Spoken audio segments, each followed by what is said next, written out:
Mademoiselle? Mademoiselle a fumé Chantal. Et comment vous êtes venu cet handicap? Cet handicap est là depuis l'enfance. D'après les dires de ma mère, c'est peut-être à l'âge de 4 ans, un beau jour, je ne pouvais plus me mettre debout. Comme ça? Comme ça. Aucune maladie? Comme ça, aucune maladie. L'enfant se réveille, peut-être en train de jouer à un moment donné. Paf, un peu plus se depuis l'âge de 4. Et depuis ce jour, votre vie a basculé. Tout à fait. C'est vrai qu'à cet âge-là, on ne connaît encore rien. Bon, après, il arrive au moment où on prend conscience de son handicap, qu'on est différent des autres. Et c'est là où la vraie souffrance commence. Parce que là, tu te rends compte que tu ne peux plus... Même si étant bébé et petit, tu te rendais compte qu'il y a des jeux que tu ne pouvais pas faire. Mais quand tu en prends conscience, ça fait très mal. Tu te demandes pourquoi toi tu es différent des autres. Et surtout, moi, ça m'a fait mal à plusieurs niveaux, surtout au niveau scolaire. Parce que je me rappelle que pour aller à l'école, il fallait... Au départ, c'est ma mère qui me portait au dos et pas me laisser à l'école. Et généralement, elle cherchait des maisons qui étaient près de l'école. Et vivre chez les gens, c'est pas facile. Parce que les gens ne comprennent pas toujours ce que c'est qu'un enfant en situation de handicap. Et ce qui fait que pourquoi tu deviens un poids, tu ne supportes pas et ça conduit aux frustrations. Et étant encore déjà plus grand, quand j'ai pu bénéficier d'un tricycle, c'était pas évident parce que quand ça tombe en panne, parfois on donne les devoirs à l'école, tu ne peux pas remettre à temps. Peut-être le jour où tu n'as pas remis, tu arrives, tu veux remettre le lendemain, on te met zéro, on dit que non, le temps est passé. Et ce sont ces choses-là qui frustraient le plus. Ok. Et aujourd'hui, vous avez quel âge? Aujourd'hui, j'ai 50 ans. Bon, à 50 ans, quel niveau d'études avez-vous? Malgré toutes ces difficultés, vous avez eu quel niveau d'études? Malgré ces difficultés, à l'école, j'étais quand même une élève très brillante. Parce que dès que je suis arrivée à l'école, c'était comme si c'était mon exutoire là-bas. Donc, l'école, j'étais toujours parmi les meilleurs. Parmi les meilleurs, jusqu'à ce que je suis arrivée à l'université. Et à l'université, et j'avais d'abord le problème parce que dès que j'ai fini avec le CAP, il n'y avait plus de lycée technique où on pouvait continuer. Il fallait déménager, aller dans... Lycée technique, ça voudrait dire que vous avez fait un enseignement technique? Technique, oui, j'ai fait un enseignement technique. Un baccalauréat ou bien un brevet de technicien? Ça te disait qu'après le CAP, n'ayant plus de lycée technique, il fallait aller changer de vie, venir dans la capitale. Et dans la capitale, il n'y avait personne pour nous accueillir. Pas parce qu'il n'y avait pas de membres de famille, il y avait bien des membres de famille, mais pour eux, c'était pas quelque chose, c'était quelque chose qui était au-dessus de leur force, quoi. Donc il a fallu que malgré les petits moyens, parce que ma mère se débrouillait dans la revente, achat et revente des produits, comme on appelle Bayam-Tilam. Donc c'est ce qu'elle faisait. Il a fallu qu'elle quitte son foyer pour venir chercher une maison rapidement. Et ce qui fait qu'on a trouvé une maison qui était presque en abandon. Parce qu'il fallait à tout prix qu'on aille à l'école. Et pendant qu'on y était, mon Dieu, quand il pleuvait ou bien il y avait le vent, prier seulement que la maison ne tombe pas. Ce qui fait que vous avez achevé. Ce qui fait qu'après, on a fini. J'ai quand même fait 3 ans, seconde, première, terme. Maintenant, j'ai eu mon bac. Je suis allée à l'université. Et mon bac chez 2. Ce qu'ils appelaient en ce moment-là les techniques quantitatives de gestion. Et après, là, je suis allée à l'université. L'université, j'ai eu une licence en sciences de gestion. Une licence en sciences de gestion. Et en ce moment-là, j'ai voulu continuer.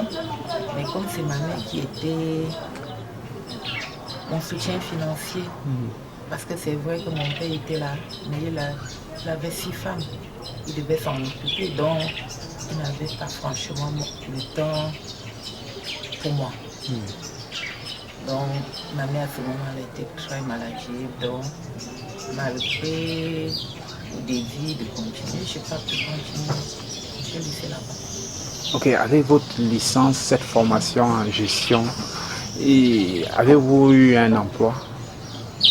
Avec cette formation en gestion, j'ai cherché de trouver un emploi, c'était pas facile. Il fallait passer par le ministère des Affaires sociales, ce qui n'a rien donné pour eux de leur côté jusqu'à présent. Je suis passée par le Fonds national de l'emploi, qui est un organisme d'offres et une banque d'emploi. Je suis allée là-bas, tant bien que moi j'ai obtenu une formation en audit et concours de gestion, mais juste après, ça n'a rien donné, puisque après ça, ils n'ont pas pu soutenir ou bien faire un placement. Après ça, j'ai trouvé un stage dans un cabinet. Un de mes cousins m'a trouvé un stage dans un cabinet d'expertise comptable, là-bas où j'étais. J'ai fait quelques temps là-bas, mais là-bas, c'était pas difficile, c'était pas facile, parce que c'était dans une autre ville. Il fallait encore aller continuer habiter chez les gens, il faut l'accès, ce n'est pas facile. Quand il pleut, pour aller à la maison, sortir de la maison, c'était vraiment difficile.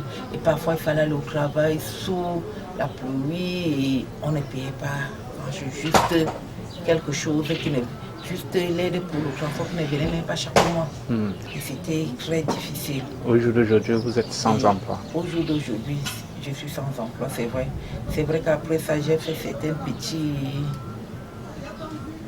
trucs juste pour avoir de quoi manger. Après, même ça ne m'a pas donné. Maintenant, depuis plus de 2 ans, je suis comme ça. Et au jour d'aujourd'hui, votre mère, votre père, ma mère est décédée depuis longtemps. Et après, c'était mon père. Quand bien même si mon père était là, je vous ai dit que... Il en avait à 6 ans. Il n'était pas d'une aide quelconque.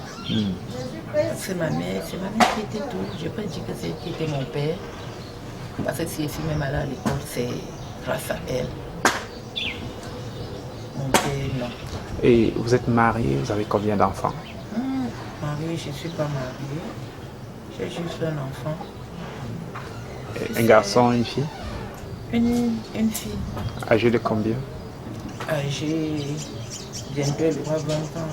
Elle est à l'université, c'est là-bas qu'elle aussi en train de se battre. Mais s'il arrivait, on ne sait pas, demain, du jour au lendemain, que quelqu'un vous sollicite pour son cabinet, on ne sait jamais, pour besoin de travail, êtes-vous encore apte de pouvoir vous exercer le travail? Oui, je crois que oui.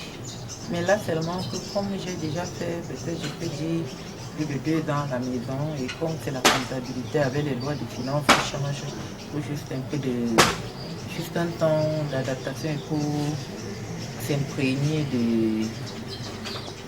des nouvelles lois fiscales en vigueur.